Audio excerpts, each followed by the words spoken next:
It's Laurie and Sam, and we're at Movida Sewing Design Studios here in Vancouver. Welcome to our podcast. Yeah, we just finished up the photo shoot a few days ago. Yes. And I am out here for said thing, but Laurie is also back from vacation, so this is like the first time we've been able to actually see each other in person for like a month. Yes, I went away for 2 weeks to Mexico to celebrate my 60th birthday. So I took my lovely husband, we went together. And then one of my kids, Ali, showed up for a week. So we had a great time, and we went to Sayulita and Puerto Vallarta, and we went somewhere else. Oh, I can't remember where else we went. That's terrible. And we played on the beach and sat in the sun and had a fantastic time. So I'm back to reality. Da, da, da. What have you been working on? What have I? Can I go? Yeah, actually, you I go. Can go actually. You go. I had a friend who moved recently out of her house, and when she did that, she went through all of her clothes. And she told me her count was something like 28 skirts that she had going on, and then she had found this Kermit stuffed animal. This is a long story, and if you don't know, I really like the Muppets. So then she posted it in the group chat. She was like, how much do you guys think I could get for this Kermit stuffed animal? And I chipped in and I was like, I'll take it for $40. And she was just like, that's way too much money for the Kermit stuffed animal. I'm like, you do not understand the Kermit economy. That is less than what you would pay anywhere else. I'm giving you a bad deal. You're really bad at making deals anyway. I was gonna take the Kermit stuffed animal off her hands, and then I didn't hear about it, and then last time I was out, she messaged me. She was like, hey, I have like 4 or 5 skirts that need to be taken in. Would you be willing to do some of my alterations and repairs for Kermit? So I have been alterating and repairing some skirts and some pants and some other things. It's kind of been nice, and they get done really quick. Are you sure? I was going to say you got the bad end of that deal, because if you could get all the repairs done in an hour, then it's a fair trade. I did it. It took me about 2 hours. Well, then you got screwed. It was like $20 an hour. That's all you got paid to use your expertise and to fix someone else's clothes. She won. It was more like, no matter what, if a friend messages me, as long as they're not constantly being like, can I have this? Can I have that? If there is an equal, what I feel is an equal share in my relationship, sometimes you bring me vegan ice cream to the function or something like that. If you message me and you're like, I need this altered, I'm like, sure, yeah, I got you. Just I've done them a lot. It's really easy. It doesn't take a lot of brain power. And then I can feel really good. You know, if I'm being selfish, I can feel really good about myself that I'm keeping these clothes in circulation and that people are wearing them, and it's like an environmental and ethical thing that I could do. So yeah, I did that the past couple days right before I came out of here, so that I could drop it off at her house when I came back. That's what I've been working on. Oh, and then on the farm end of things, we're just about to put all the tomatoes in the ground. They're huge. They probably should have been put in the ground before. And then we finished up, I think while you were away, we finished up putting all the pumpkins into the ground, and the zucchini and the squash. So pretty much everything is planted. Our tomatoes, some of them did get, I don't know what the scientific name is, but Ty's kept calling it blight. I think they call it a blight. They I don't know. Black spots on them. Yeah, so we've had to cure them of that. And what is the cure for blighted tomatoes? Calcium sulfide. It's like a blue spray that gets mixed up, all sciencey. He was trying to explain it to me. And then you squirt it on the leaves, and it's mostly a preventative, but apparently like every single fruit tree that you eat fruit from has that spray put on it to prevent it from getting sick. There's also what you use on pumpkin plants if they get what's called moldy mildew. Something like that. It's like mildew on the leaves, leafy mildew. I don't know, you spray the pumpkin plants, and Tyus has a friend coming out who's gonna come spray the pumpkin plants here soon. And it's a fungicide, so it's still technically, I think organic farmers can still use it. You're not supposed to ingest it or anything, but once it's on there, it's safe. It's like the chemical stuff, when you're mixing it all together, you're not supposed to like inhale the powder and that sort of thing, because that's not good for you. I don't know. There's a bunch of stuff that goes along with it, but the tomato plants are fine now. And they're out of my house. Thank God they're out of my house. They were driving me nuts. Yes, you have them all in your house. Dirt everywhere, in and out, all the time. You know, it was a forest. It was making me crazy. We have planter boxes in the back of the new place that we're at. So we got it all done. But the only problem is that we have 2 outdoor cats, and we have an indoor kitty litter thing that they're supposed to use, which is lovely. But now they're going out the cat door and into the vegetable and gardens and digging and pooping, which is really fertilizer. Yes, but their little paws are getting dirt on them, because we use really beautiful organic black dirt. It's black. So then they're coming inside, and so all across the deck is brown, like the deck is dirty, right? Because they're running around with all their little dirty footprints, and then they're coming in the house, and now there's dirt in the house, and then they're jumping up on the bed, and now there's like, instead of with the kitty litter, it was clean, but now I have dirty cat paws all over the bed, and it's dirt. So I was like a bit miffed about that. So I'm trying to figure out. Some sort of mat or something. Maybe one of those, Costco sells like the big like porch floor guys, the big rugs. So maybe the texture of the like jute rug will help get it off their paws by the time they come inside. I think we should do like a swimming pool place, you know, where like when you're at a place and they have like the bucket of water and you have to dip your feet in the water before you can come inside, like to get the sand off. So maybe right beside the kitty door, I'll just put a bucket of, like a pan of water, and I have to walk through. Track it in water. Splash, splash. No, in mud. Yeah, I don't know. Anyways, I got dirty. Yes, my floors have dirty cat prints all over them now. So I love my cats, but before it was so much better. I can lock them in the house, right? And I have to just use the kitty litter. Because that's no harsh on me, because David has to clean the kitty litter. I feel like Peanut would be fine, but Boots is gonna go nuts if you don't let him outside, because he is Catwoman. But he's got to stay out of the garden. Maybe I'll make David put like. I can't believe maybe you put some like. You can put fence around. Like a fencing, or like across the garden, something to keep them out of it. Mm-hmm. I don't know. Anyways, bugging me. Terrible. Yeah. So sewing wise, like in the last little bit, besides doing some of the things, like I've been doing nothing. I got a few projects that I want to start. I just got back. But I haven't, I don't really have anything on my big radar. There's a little jacket that I want to make for myself. And I've got some leather that I bought over a year ago, and I wanted to make a leather purse. Oh. Like a small one, you know, like a cell phone kind of purse thing. So I bought some leather for that. And I like a purse for like, I hate the word purse, but like when you go out at night, I don't take much with me. Like if I go out to dinner, right? Because I'm not a take it with me. So usually it's just even my phone. But sometimes I even think taking my phone's a bit of a joke, because I don't take pictures. You don't have pockets in any. I don't have pockets, but I don't take pictures. I don't look at my phone during my husband pays the bill. I don't need a credit card. So sometimes I'm like, I just go to dinner with nothing, and then I'm like, what kind of girly girl am I? Like purses used to be, or bags part of your outfit, but I don't have any bags that are part of my outfit, and I don't have anything. So I need like a little clutch or a little something that I can put something in. And I look out there, but I don't see anything. I'm not interested in something with a big designer stamp on it, right? Like I don't want it to say Louis Vuitton or whatever, but then I don't want like some cheapy crap. Like I don't want to go to Winners and get like a little vinyl plastic purse. Like I want it like, so I thought, well, maybe I might be able to come up with something that was like nice, but not bougie. I don't know. What's the purse thing? What do you think? What do you do when you go to dinner? When I go to dinner, I don't bring anything. I have my yarn bag. So, I don't bring my yarn. But like, you know, if you're in the car and everything, you just leave everything in the car. What do I need? My yarn bag, if it's just.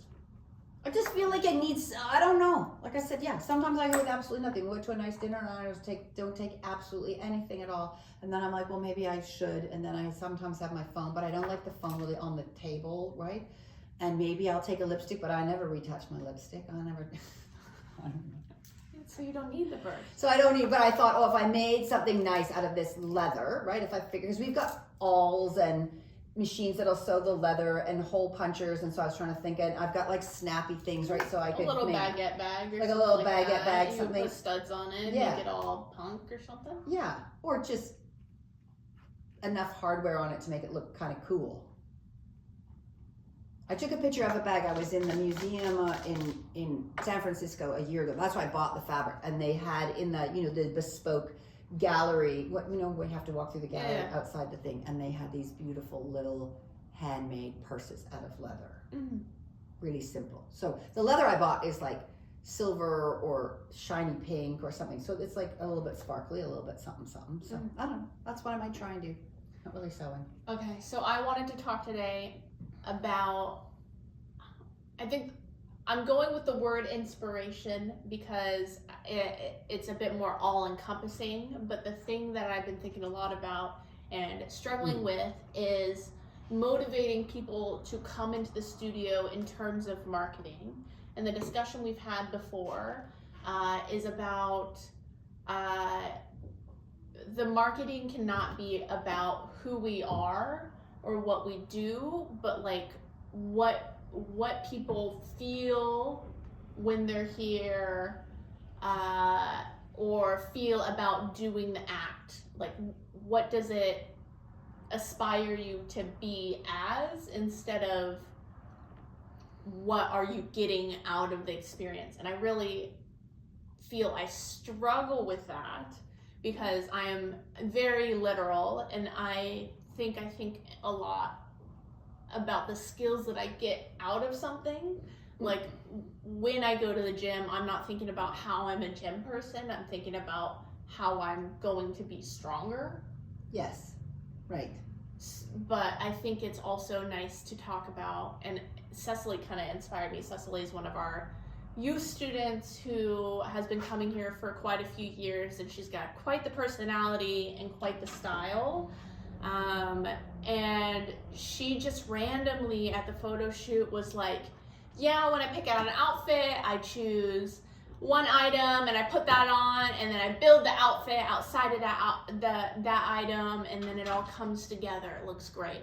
So I was really thinking about, in general, what inspires us to sew, what inspires us on like what to wear, because for both you and me, that's our creative outlet.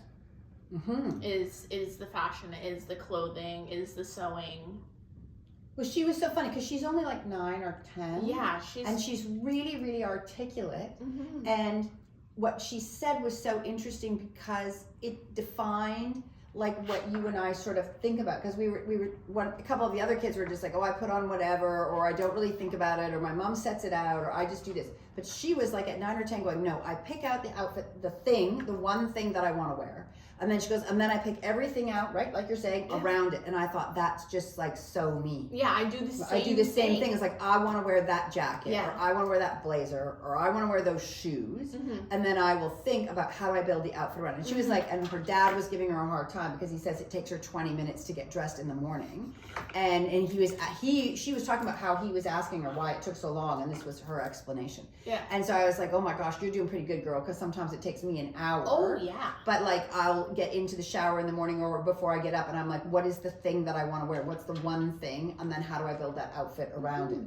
And I know it's a lot of talk these days about dopamine dressing and things like that. But like my dressing and my sewing like converge, right? Like, because I know some people are just dressers, right? So they'll buy something, right? But mine is always a converge of like, what can I make, or what can I get, or what can I upcycle, and how can I bring those things together? Mm-hmm. And as Sam was saying, we are always trying to find ways to get more people to come to the studio, and marketing is not our forte. But what we understand, and I get it from a marketing point of view, is that we don't want to come out and say we are been teaching for 14 years. We have a certain amount of talent, right? Because that's not really the best way to inspire people, is to tell you what we have. What we're looking to do is to find out what would inspire people to come into the studio, or how to tap into what their needs or wants might be, and how sewing might fulfill that if they've not done it before, right? So we're trying to figure out like what's inspirational and what would inspire someone to want to come and do it. And so we were looking at like other products, like what makes me want to buy something, or what makes me want to sew something, like what inspires me. Why do I do something? Yeah, I'm trying to think back to like when I started sewing, what inspired me to start sewing. So I was 13 or 14 and I was big nerd and I wanted to cosplay. And that's kind of where it started. Previous to that, like who I was as a person is like I would make little doll houses and I would draw and I would do tons of different crafts.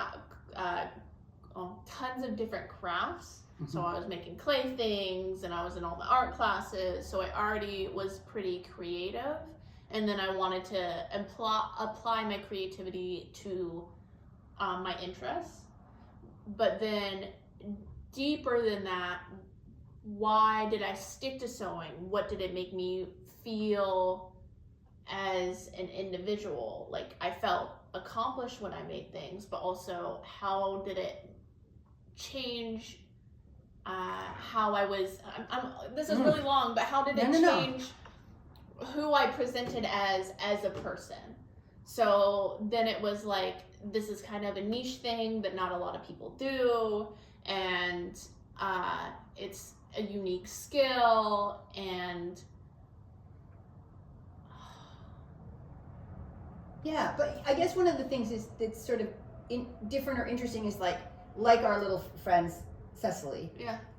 You and I were creative from the get-go, right? So this as a landing spot is like not that far out, meaning like the same thing. Like I go into art school to make furniture design. I took photography. I worked at a catering company for 5 years. So everything was, I call myself a maker, right? Mm-hmm. So that we landed here is like not that far out of the box, right? Yeah. And if it wasn't here, like I went for a couple of years not sewing.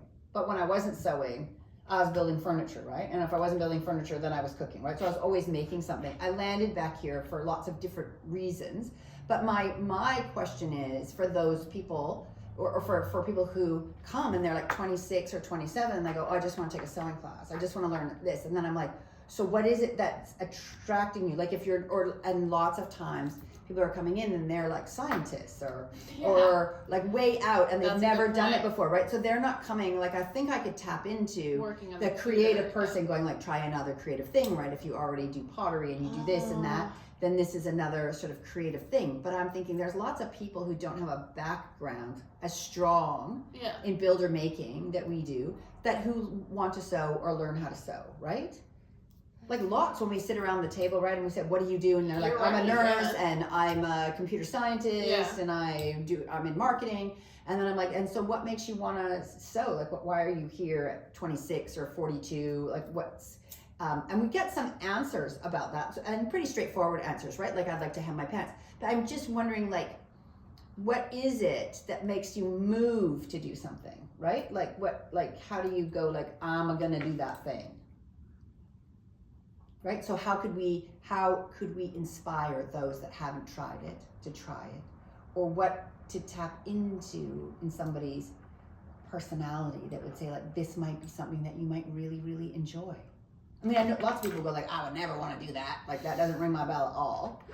But like, I have a hard time with that too, because it's just like, how could you not want to make your own clothes?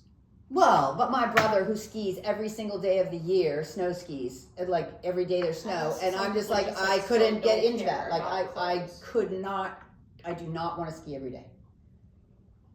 I might go once in a while, but like, because it is, but it's like, because it's a sport. Clothes, everyone has to wear clothes, and you have been wearing clothes your entire life. Yeah, but some people are just so not interested at all. Don't get it. Yeah. And lots of people wear the same, which is, yes, like really easy. Like lots of people pick a uniform and wear that same thing every day. Right? I wear Levi's 501s, and I wear Stan Smiths, and I wear a plaid shirt, and I wear a puffer jacket, and that's it.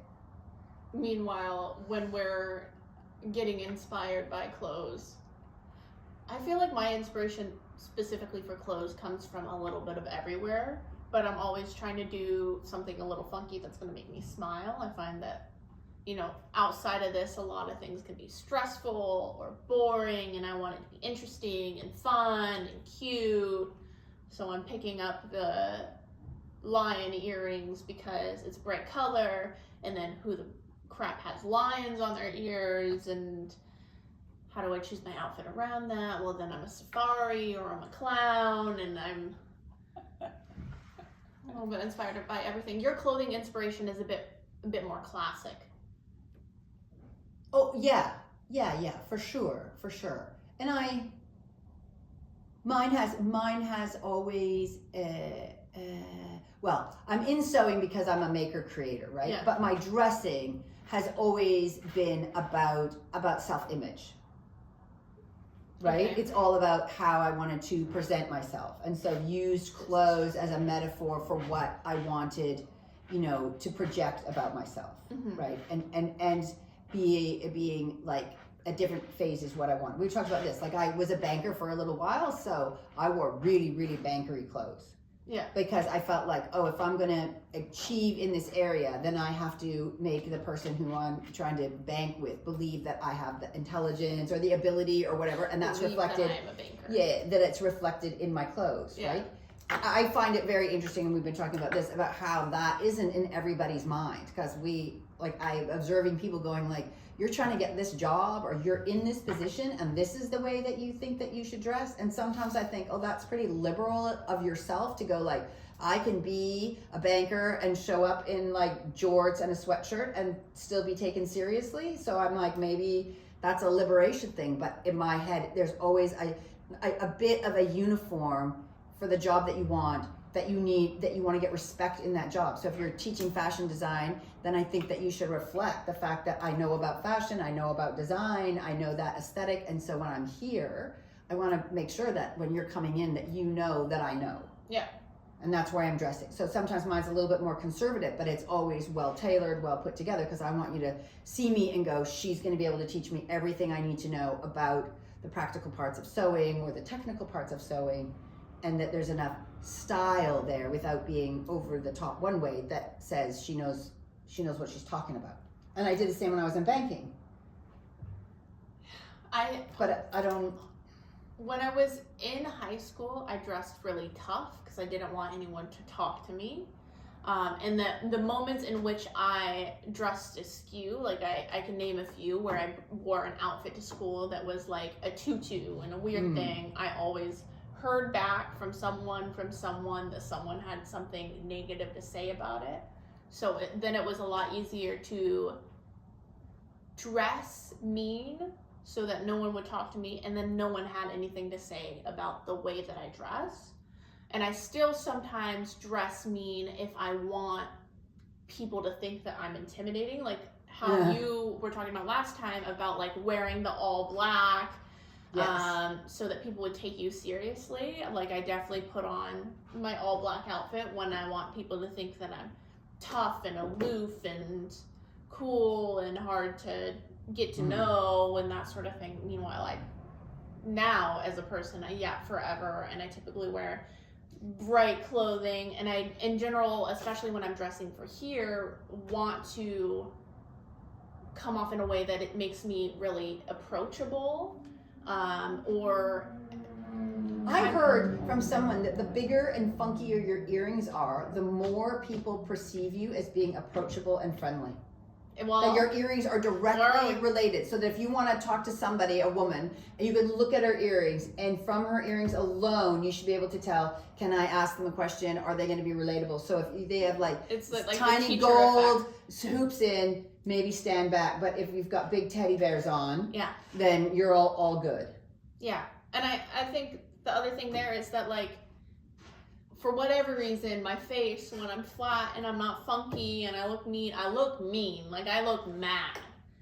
So resting mad face. Yeah, if I am teaching the class and I don't look like this and I'm wearing the all black, I feel like then suddenly I've become a little less approachable, and then I have to kind of like amp up my personality to accommodate the fact that I no longer look so energetic. Whereas when I dress like this and I seem very approachable, then I feel like I have more room to be naturally more flat the way I typically am. And then maybe people will understand that I'm being silly instead of it coming off like, anyway, this is a whole long thing to talk about the inspiration behind the clothes, because I guess it's a lot of feelings is what's there. Well, and I think there's sort of like, I guess we're looking at it from two sides, right? Because part of what we're asking or we're looking at is what inspires us to get dressed and why. Yeah. And for certainly, it's a projection in each situation of what I want to have happen, right? Like the same thing. I wear more color here because I teach lots of little kids, right? I don't want to be too serious. I want to be playful, right? I want to be approachable, right? So I'm trying to be approachable in that way because we have a lot of young students, but also a certain amount of whatever put togetherness because we have lots of adults, right? So I don't want to seem like a clown or what, too silly, right? Yeah. Because I'm a 6-year-old woman running a business, so I have to be taken. But I did in my other roles dress for those roles. Yeah. And I think that is a place where we bring our inspiration in because it can give us power or authority or say something about our personality. But the part that I'm never more on the side of like what inspires people then to sew or take part in a more active way in their clothing, that's the part that I don't know how to tap into, right? So the question is what inspires, right? So for me, I'm creative, so I see a fabric and then 50 million things come into my head. Like if a beautiful fabric comes in, I'm like, I want to make that into that, I want to make that into that, I want to make that into that. So I can be inspired in the fabric store by all the things that I could make out of it. I'm inspired by some of the fashion influencers that I see, right? So I see them wear an outfit that's cool or fashion forward or innovative or something that speaks to me, and I'm like, oh, I want to make that. Like we were just talking, Charlize Theron wore this neck piece that looked like a collar, and it was sort of I guess it's sort of, you might think it's a necklace, but it was a collar. Yeah. And she wore it wrapped around her neck, but out of fabric that looked like a high standing collar. And I was like, oh, I think that's like fantastic, right? Like you could wear that in so many different ways. And so I'm up to make the collar. So I see things that inspire me and I want to make them. But my go-to is to make them, not to go buy them or find them. Well, I think even then a lot of people struggle to find their own personal style. When they've not spent a lot of time thinking about how they want to present to others. And it kind of takes I used to change my outfit every single day from when I was little to now, like multiple times a day. So you spend a lot of time trying to compile the skills to put together an outfit in a way that's still kooky and funky and fun and represents you and still looks good and you don't look crazy and you're not a mess, But it is then it's a voice of self-expression, right? Like you're changing your clothes 3 times a day because 3 times a day you're trying to say something and you're using your clothes to say that thing. I'm dressing all in black in the morning because I'm grumpy and I'm mad I get out of bed and it's raining. And then by midday, you're like, I want to be fun and I want to express myself and I want to have lightness or whatever. So I'm going to change my outfit for that. And then you're going out that night and you want to be, I don't know, sexy or hot or relate to the music scene, right? You're going to dress hip hop's whatever. Not hop, emo. Yeah. Whatever. And so you're going to change your outfit to self-express that. And I have some friends who didn't really tap into the fashion things and still wear what they were wearing when they were teenagers, and now are struggling to kind of find their stride of what they even like to wear and have a hard time clothing shopping. But you got to find your voice in it to figure out what you're trying to say with your outfit. Yeah, but and here's another one that I think is kind of interesting is that we have had or have a couple of instructors who have mad sewing skills. Yeah. Yeah. Who never dress themselves. Yeah. Who never make anything for themselves. Yeah. And I'm always like surprised about that. Yeah. Sometimes, like I think when Phoebe was here, she just made her wedding dress, right? It's an old instructor, so she just made this beautiful wedding dress. And she would make herself special occasion outfits. But like her day-to-day, every day in the studio was, I don't think, ever homemade. Really? Yeah, like nothing. Not skirt, like maybe there was a few, but in general, I can think of like her outfits and like never, ever did she come to work or pursue making her clothes. Shouldn't have a really big wardrobe, and lots of clothes was not her thing, right? Like even like I'm not in that is that she didn't have like a big, huge wardrobe, right? So limited amount of things, but she sewed all the time and sewed for others and was a beautiful sewer. And she made bridesmaids dresses for people and different things, but very rarely did she get up and go like, oh, I'm going to make myself a t-shirt or I'll make myself a pair of pants or ever. You know who we need to ask what inspires her to sew? Jennifer. I think for her sometimes, and I think this would be just a small part of it, I think that she's very particular. I think she's very particular in the way that she looks and presents herself, like very particular. So it's easier to make the things that she wants, unless she finds something that she likes. Like there's a certain company that makes her t-shirts. She only wears those t-shirts from that company. But like she loves a baby doll dress and that's not always in season. It's not always in the fabric that she likes. And so she'll like those, I make those things for myself. But she doesn't really make like everything. Seems really practical to me. Yeah, I would think that some of her sewing is definitely based out of practicality. Yeah. Yes. I'm like no closer because the only way I hear this is like the things that it can give you. It can give you whatever outfit you want and whatever style and whatever fabric. But like, what do you call it? Nazarene, who is a fantastic sewer again. Yeah. And her thing was only super complicated things, right? Like she made blazers, right? Yeah, like really tailored, beautiful pants. Really tailored, beautiful pants. So nothing was like, oh, I'll make a pair of drawstring pants, or I'll make pajamas, or I'll whip off a t-shirt. Like that wasn't it. Refined, It was put together, really expensive. Like expensive and fancy and hard to make. Yeah. And she would take a lot of time to make those things. But you would think like if you have those kind of skills, you'd also make some pajamas and your like sweats and some other things, right? Like if you've got those mad skills to make those like she's really definitely tailored wearing clothes. like those button-up silk pajamas to bed, right? There's no way she owns a pair of just like flannelette PJ pants. Maybe I don't know, but I don't know. Would she make them? Maybe. Probably. We're Yes. gonna have piping down them and everything. Yes. I can picture her now. Yes. So what about me? When do I make things for me? When you have an event, when you see something on TV, like every single time there's been like really good Super Bowl halftime shows. So every time that comes up, you're like, I need his outfit. It was Kendrick Lamar, and now Bad Bunny. You came like a couple weeks ago. You were like, Bad Bunny's outfit, blah blah blah. I was like, I wasn't even paying attention to his outfit. Yeah, I did have my Kendrick Lamar moment, didn't I? Yeah, you wore jean for like that entire span of time. It was like a 4-month period where you're like Canadian tuxedo, and then it inspired the patchwork outfit. You're like, we got to get rid of all this denim. I'm making too much stuff. Yes. Yeah, definitely inspired by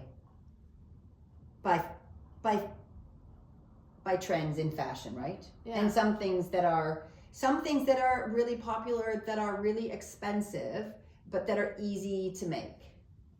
And so that's sometimes of those things like, oh, I can take part in that fashion trend because I can make that thing in like really quickly. Right, so I found this bomber jacket that I really liked, and it was by Maje or something. Anyways, in the secondhand store, the thrift store, and it was still going to be $275. And I'm like, Turn it out? yeah. And so I was like, oh, this is like really cute. And then I came to the studio, I'm like, I'm making myself a pink bomber jacket because I can't. It turned out really cute. And it turned out really cute. So I was like, okay, I can't have that. So I will make one that's almost the same. It's hard because I never think that, sometimes people come in and they're like, clothes are so expensive, what I want is so expensive, I'm learning how to sew because it's so expensive to get things tailored. And I while I think it's possible to cheaply sew, and there's ways to do that really economically, like sewing machine, good sewing machine, $1,000. Good linen fabric is gonna be at least $24, but it can go way up from there, a meter. You want to make a nice pair of linen pants alone, that's going to cost you like $50 to buy the materials. Then you're going to need to spend the 4 to 6 hours to put it all together. But so inspiration, but also for whatever reason, and maybe you'll do this, and this is not for everyone, but I love the act of sewing. Yeah. For whatever reason, like the act of doing something. Like one of my kids particularly likes to cook a lot or bake. Yes. But she doesn't really like to eat what she makes. So the act, well, Jackie, right? Yeah. She likes to bake bread and cookies, whatever. But she likes to bake. She loves the act of baking, right? Or making. But she doesn't necessarily eat the things that she makes. It's not like, for me, when I was cooking, it was like, I want to make cookies because I want to eat a dozen cookies, and I would eat it. Like, that's why I was inspired cooking always, because I wanted to eat it. But she likes the act of cooking, right? And you meet people sometimes like that, like, you know, they like, because you meet some skinny chefs and you're like, you must like the act of cooking because you're not eating what you're. I think also there's a degree there that could be about, then you're giving someone something, and how it makes you look when you're cooking, and liking feeding people or bringing people in or having people around. And because like what I cook when everyone comes over, because I want to be in the kitchen so that I don't have to talk to people, and I have a set task that's socially acceptable. And then I want to cook for everyone, because then afterwards I both know that they're well fed and that they have everything they need, so I'm taking care of them in that way. And I feel a little bit shy about it, but then they're like, oh, this was so good, blah, blah, blah, thank you so much. Like, they're grateful. Yeah, but I guess what I'm talking about is there's with Jackie's cooking, I think there's an act of meditation, meaning like, I can do calm, right? I'm doing something, I'm actively doing something, like knitting too, right? Like, isn't that like, I'm actively doing something, and I'm going to have a product at the end that I can feel proud of or happy with, or I'm going to produce something. So I get to be active in something, do something, and have a finished product a little bit, right? Because I'm just saying, like, I love the act of sewing. Like, I would sit and sew for 4 hours, and sometimes it's my day off and I don't know what to do with myself at home. And I'm just like, well, I'm just going to go over to the studio and sew. Then no matter what, when I'm finished my day, then I've accomplished something, I've achieved something. And in the act of sewing, I've calmed down, I've had my thoughts, like it's meditative, I like feel better, and and you know, depending on what it is and what my motivation is. Sometimes it's something new, but it could be like, I'm going to tackle that box of repairs, or I'm going to hem those curtains. So but the act of sewing itself is very peaceful, right? Definitely. The act of doing it. So I think that for some people that must be the case, right? Is that even if you're not into fashion per se, or inspired by clothes, the act of doing something, like potters are that way, right?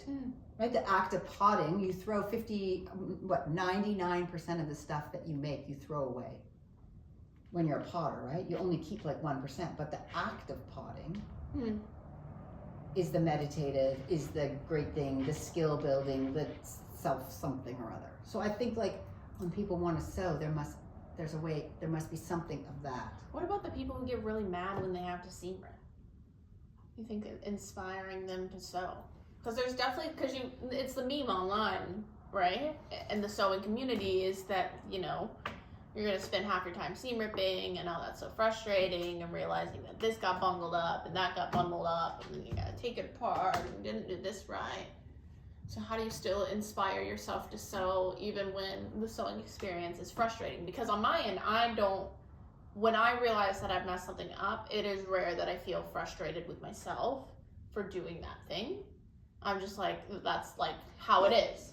Yeah, Then I no, take seam it apart. ripping and taking it apart doesn't bug me. The only time it bugs me is when I'm rushing, right? Yeah. Like I gotta get to the dinner party and I'm making the dress for tonight, and I'm like, the zipper went in backwards. Then I'm frustrated, right? Yeah. But like in any other time, it's like, oh, I put that back, and I do it all the time because you're brainless sometimes, and like you think that you wouldn't seam rip as much as you're better, but you're like, blah, blah, blah, and they're like, oh man, I put that. Sometimes when you're comfortable too, you're just like.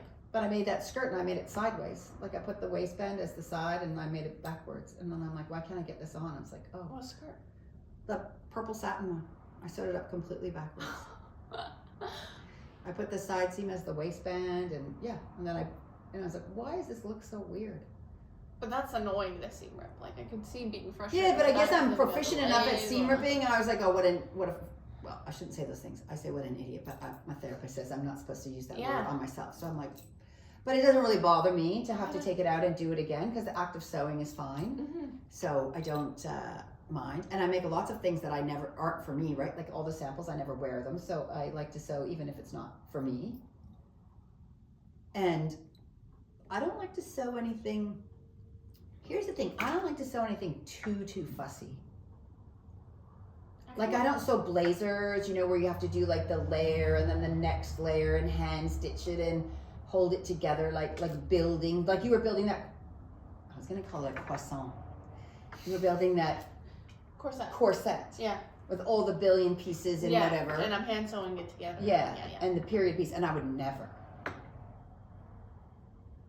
But that's a bit meditative, isn't it? Yeah, it's totally. And it was easy to take and go, and then I could keep my hands busy. I think the other thing there too is that because I work so much on the computer now, and because I'm on social media all the time, trying to get us out to the world, I now, if I'm not working, am trying to make a very deliberate effort not to be on my phone. I don't want to be perceived. It makes me anxious. I don't want to think about work. Then I never rest. So finding something to do with my hands that can be kind of mindless, and then I get something at the end, keeps me busy in a positive way. I want to unplug. And we find that here too, is that sometimes people want to have a bit more of what's called an analog craft, so that they can Minnie Mouse is talking to you.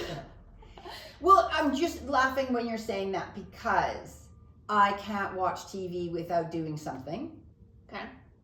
And so to sit and watch TV drives me crazy. So I do something on my phone or whatever, I'm doing that. Yeah. And then I can't really sew if something else isn't going on. So the merge is together, right? Yeah. It's to sew and watch TV or sew and listen to a podcast. Yeah. But I can't just sit. No, I listen to an audiobook or something like that. But I'm saying that maybe the sewing or the crafts like that are that twofold, right? Like my happy place is to go like, I've got a really great book or podcast that I get to listen to. So I'm psyched about that. But I couldn't lie on my bed or sit in a chair and just listen to it. That would make me crazy. Like even though I would try.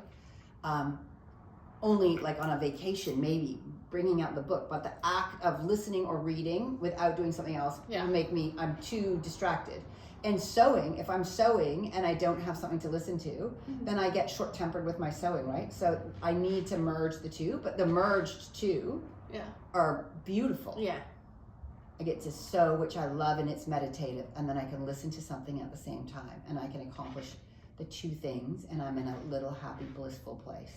I think I'm always kind of seeking like the perfect level of stimulation, because I can't really be on my phone and have TV going on, too much input on both ends. Lots of people do that. They'll have like a YouTube video up and be playing a video game or something like that, and it's too much information into my brain at once. I can't think.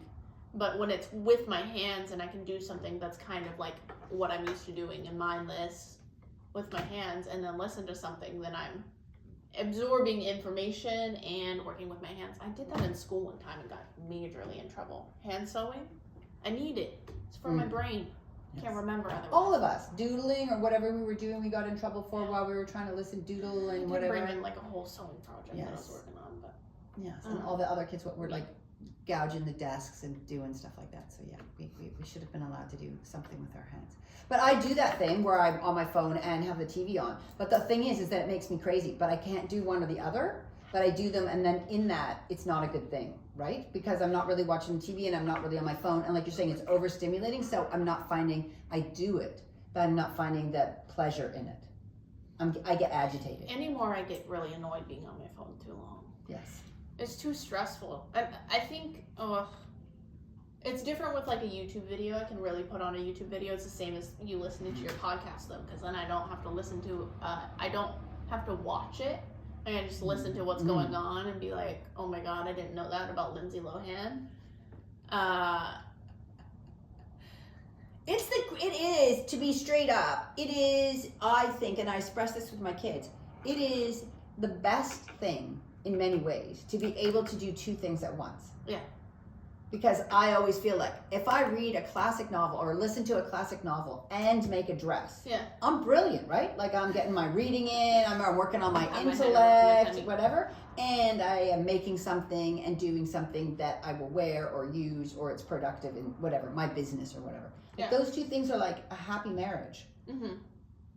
I tried with my kids to try and get them to read while they were like walking or on a treadmill I tried that. It doesn't work for me, but I so wish I could. Like I so wish I could go like put a podcast on and get on the treadmill and like run or walk for an hour. Like get my fitness in while I'm listening, but I can't. That doesn't do it for me. What worked for me, because I don't like doing cardio, is at the gym, they have the little TV screen and you can play solitaire. Or chess or something like that. So if I'm playing the little solitaire thing, then I have to also be close to the front, so I have to be walking fast enough. And then I'm not thinking about my body. Instead, I'm trying to think about the numbers that go together. So that really worked because listening to music was not motivational enough and stimulating enough for me to forget the fact that I was doing cardio. Yes, that's what I'm saying is that the reading or listening to a book or whatever was not powerful enough for me not to bitching in my head about having to do the cardio. Put up the iPad and do some solitaire. Yeah, I needed something.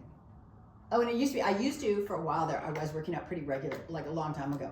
But I would listen to like business tapes and motivational tapes and then I would be texting Phoebe or whoever was in the office going, we got to do this, we got to do that. So like I'd be on my phone like thing, and then so I was like going maniac, right? I was like listening to business podcasts, and then I would be calling her, telling her, it was actually Sam too, calling and telling her, you got to get this going, you got to get that going. So I'd be listening to these business things and then pissing them off because I'd be texting them going, get a mail list going and get this, and we're going to do this marketing thing and we'll do all that. And I was like making people crazy. Then I would get off the treadmill and turn the business podcast off, and I'd be like, what the heck was I thinking? I don't want to do all that. It's like doing crack. Yeah. But what I'm interested in, and I think we should ask anyone who's watching to please let us know. I'm still struggling. I'm still struggling. Like what inspires you to sew, or what if you were going to take more classes in any way, what has inspired you to take those classes? Like what is the motivation to do something? And is it, I guess sometimes like for me, I've done things that are a little bit like not one off, but like short stints. Yeah. So like I took a stained glass class, so there was like 8 or 10 classes, and I took a woodworking class, 8 or 10 classes. Yeah. So maybe that is like what lots of people like and I took an illustration class, and then I took a marketing class, right? Get out of the house. Where I'm not gonna turn it into a career, but I'm interested enough to take like 6 or 8 classes. Yeah, I took the weaving class, and like the reason why I took the weaving class is because I wanted to know more about weaving. I wanted to weave. And are you weaving? No, I also took it because Tyus wanted to learn how to weave, so we got the loom from him, and he's weaving, but I didn't really want a long-term weave. I wanted to know about weaving. Yeah. So maybe that's what I'm thinking. If we're trying to inspire more people to come to the studio, maybe you're trying to put together like 6 weeks of sewing where someone can like, oh, I know sort of how to do that, and that's enough. Maybe they don't go on to level 2 or level 3 and become sewers. Maybe they just want to experience what that's like to make one stained glass window and never make another one again. I'm like, oh, I learned how to do that. That's pretty interesting. Now I'm gonna take a marketing class. We'll have to use that sometimes, but like to know enough. I took the Gerber drafting class, and I will never have a Gerber program and do Gerber drafting. I just wanted to know enough about it so that I could feed other parts of what I was doing. So maybe there's a little bit in sewing, like I want to know enough so that I could have my pants, or know enough that if something ripped, or know enough to buy good clothes, or know good enough to like manage the tailor. I still think there's a little bit of drive in there though. You're already feeling inspired by either being creative or caring about your clothes to do those things. Yeah, and I think maybe too, right? Not wanting to have nothing to do every night of the week. Like you go home 5 nights a week, you go like, what am I going to do? And I don't drink. For people, I've already worked out, or I don't work out. Like, what are you doing in your evenings? Like, I mean, even if you have kids, you're like, I need to have something more to do.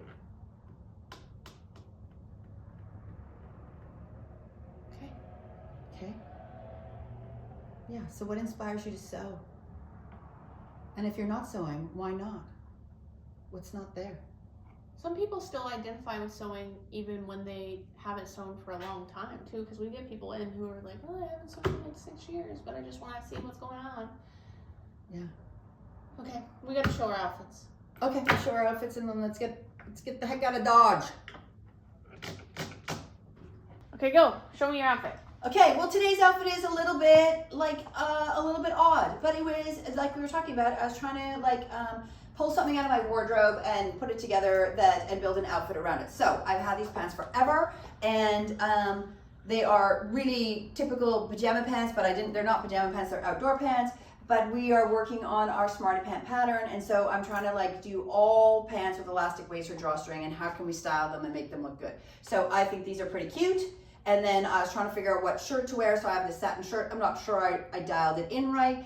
And then I got these new shoes. And I got these new shoes because... you gotta back up. Oh, I gotta back up? Can you see the shoes? Yes. I got new shoes. I bought them a little bit on a whim because Charlize Theron was wearing them with some outfit for some movie premiere. And I was like, those are gonna be great shoes because really practical and really easy to wear and flat and all that kind of good stuff, and my toes don't stick out. So I bought new shoes. So I was trying to figure out what kind of outfit to wear around my shoes. So that's where I'm at. I got my dark specs on, and I have my lovely leopard print scarf on too. We kind of both have a little scarf. Yeah, a little scarf because I don't have much jewelry on. So that's it.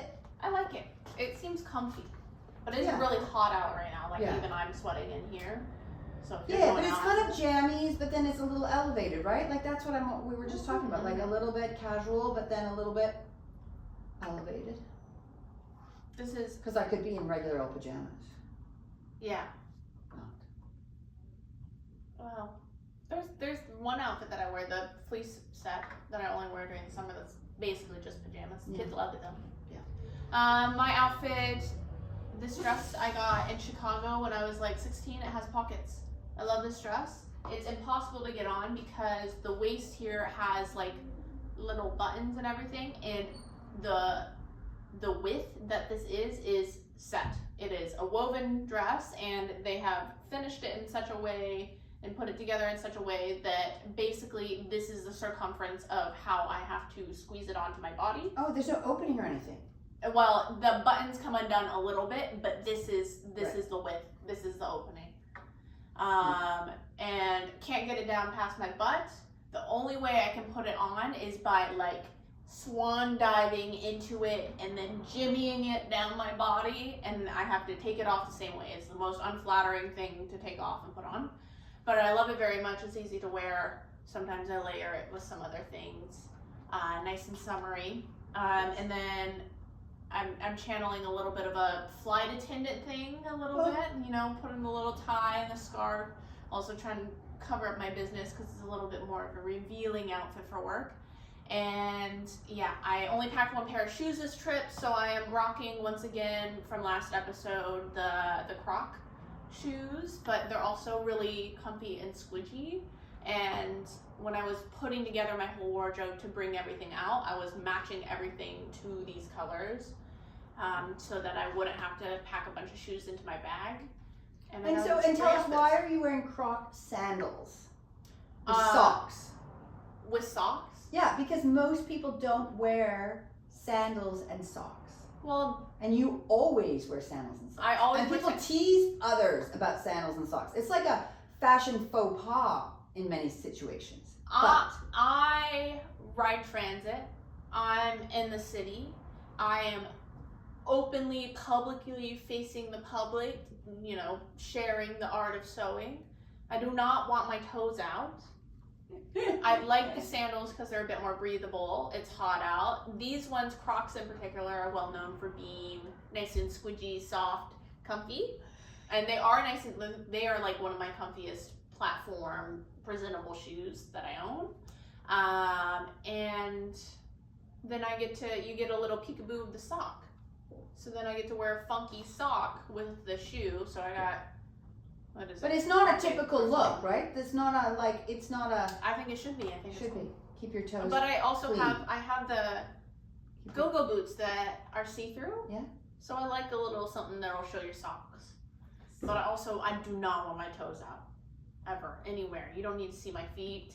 I don't want you to. You don't want to see them. Are they funny looking? I mean, I've been wearing heels like mostly every day since I was 16, and I've never had a pedicure before in my life. So I kind of have a little. This is too much information. Too much. No, okay. Well, yeah. Anyway, let's continue. Wear socks. Socks and Crocs. Yeah, my little scarf I thrifted. The dress I thrifted from Chicago. I have utilized a little hair clip as like a little brooch to bring my tie together. Maybe it's a little crazy. Maybe I don't need that. And earrings. I don't know. Earrings. They're both backwards, so you see the teddy's butts only. They get flipped around sometimes. My little, so that you know that I'm friendly. Yeah. Little. Look at how friendly you are. Lions. Everyone calls them teddy bears or Pooh Bears or whatever. They're lions. They're lions. So the other thing is that the polka dots with the different colors, I kind of feel like it's a little bit clowny. So I think that's kind of fun. And then I have my pigtails up today. That's the outfit. Nice outfit. Yay. Oh, bye. Bye.